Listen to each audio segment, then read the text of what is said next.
So ESPN surveyed league executives, coaches, and scouts to help us rank the top 10 players at 11 different positions, okay? Voters gave their list 1 through 10, blah, blah, blah, blah, blah. And if they needed to break ties, they'd use Matt Bowen. They would use one of their dumb writers, ex-NFL player, but they would use him to break some ties, okay? The first list they released, there's only 2 so far. The first list they released was running back. And I'll give Arcan credit for this. Arcan's like, what do you think Ramondre Stevenson is in the league? I'm like, I don't know, top 10-ish. I'm okay with paying him as a top 10 guy. Yeah, exactly. They ranked him, best I can tell, 24th. They had 1 through 10. That high, huh? They had 1 through 10. Then they had 7 honorable mentions. He wasn't that. He was in the also receiving votes category, which was not alphabetical. It was after Kyron Williams. Who, by the way, is better than Ramondre Stevenson, by the way. I'm surprised he wasn't in there. Kyron Williams was awesome last year. He only did it for 1 year and he was hurt. Mm-hmm. And so, like, Ramondre Stevenson has had 1 year. So I don't think they're that. Maybe that's why he was out, is the point. Could be. James Conner, Tony Pollard, Raheem Mostert, who was awesome, had 20 touchdowns. I take all of these guys over Ramondre Stevenson. Najee Harris, David Montgomery, Ramondre Stevenson. The only guy he's listed ahead of in all of the votes, Austin Eckler. Okay? I go to ESPN defensive tackle ranks, which, again, these are league insiders, scouts, coaches, executives. These are not dumb writers.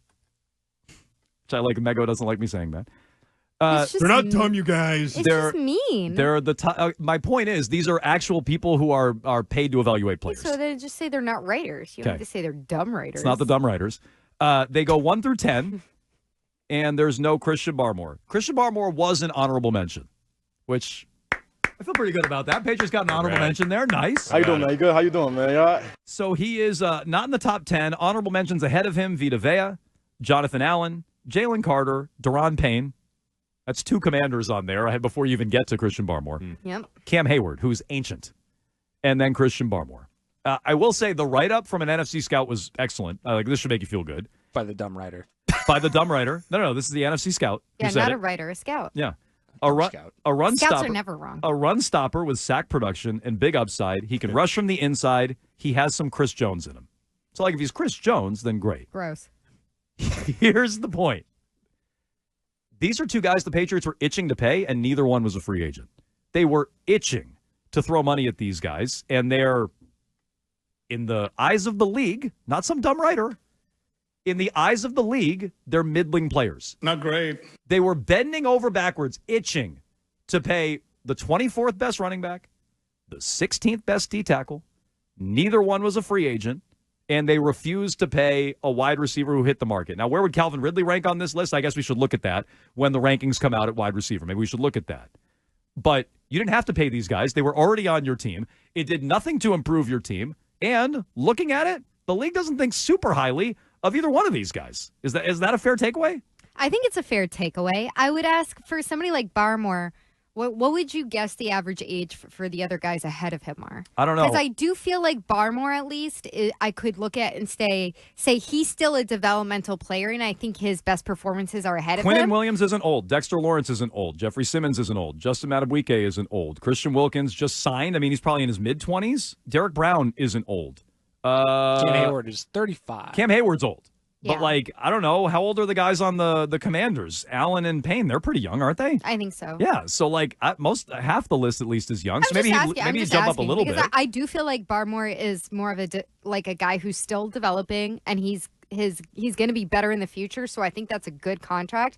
Ramondre is the more head-scratching one to me because you didn't have to do it right now. And he's a good player for sure, but he's not like somebody that has carried the load all throughout. He had Ezekiel Elliott before, and before that he had Damian Harris with him. And I am not surprised that the rest of the league, I'm surprised it's 24. That's low. But I'm not surprised that the rest of the league doesn't have him top 10. Yeah, I was shocked that he was 24th. That's shocking to me. Barmore, I thought he'd be between 11 and 15. So now you're paying the 24th ranked running back who's 26 years old through age 30? Yeah. I don't want to yell at the Patriots for spending money, but just why were you itching to pay the guys who weren't free agents instead of improving your team and signing a guy in free agency? It's a great question, and I think in the case of Stevenson, there's really no answer. But in the case of Barmore, I agree with Mego. He's been on an upward trajectory, and I think by the end of this year, he will be a top 10 defensive tackle. I don't think there's any chance you're going to see that same kind of and also would have to be an upturn from what was a down year last year in terms of his progression with Ramondre Stevenson. I don't think there's any chance of that. He might be better than last year, but I don't think he's going to be suddenly rocketing up into the top 10 of running backs in the league. There's too many good ones. And also, it's a short window, like his window may be closed. There's going to be a whole new group of running backs in the league this year. This is how it goes. It's a quick ecosystem. Yeah, and on Barmore, if he has a good year, the price definitely goes up. If Stevenson has a good year, how much does the price really go up? Well, and here's the other thing is it's just the nature of the position, too, where I'm sorry, but that's how it is with running back now. So for you to throw the bag at him early and then have him ranked 24th, it's like it does feel like you can find a running back in every draft or from another team. We just talk about these guys like they're building blocks. And by the way, Jonathan Allen was 29. So he's older than I thought. Payne is 27. Barmore's about to turn 25. So, to me, not a huge difference there. Most of those guys are in their mid to late 20s. There's a few older ones, definitely Cam Hayward. But these are foundational pieces now. This is your roster, and it's a middling. He'd be the number 3 defensive tackle on the Commanders, and your running back is in the mid-20s, and you just paid these guys. And you didn't have to yet. You didn't even have to. And so that's frustrating to me. When we talk about improving the team and getting Drake May ready, and, you got to sign all these guys. This is why you didn't have to do that. And no one in the league is looking at him going, wow, that's a foundational piece you should build around. No, but by the way, with the money that you have against the cap, you could do all this and still have signed the outside guys. Definitely. So it's not even like you have to pick this or that, but if you're working on a budget where they're working on a budget. Kraft says you have to work within this budget, then yeah, I think it probably would have been worth more to go outside the building than have Ramondre Stevenson, the 24th whatever ranked running back, get paid. So I'm with you. They don't have to operate that way. There's always money, as I just told you. $400 million in national revenue just last year for the NFL, not even including local revenue. So, there's always money if you want to pay it. But Kraft doesn't want to pay it. So I'm just leapfrogging past that, but it's a fair point by you. It's on a budget. And so I would like to see them pay guys who would actually improve the team. And this is my gripe all along. Why are we bringing back all these guys from a 4-win team?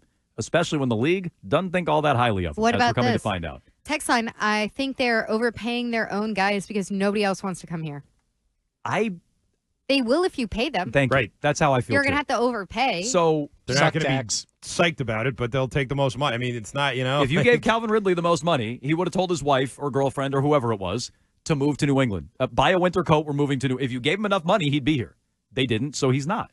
So I ultimately think that's the case, but I don't think any player wants to come here at a discount. So you have to pay for or a fair price. or a for fair market price. You have to overpay. Yeah, you have a suck tax, but that's, as Tommy Kern called it. It was not because of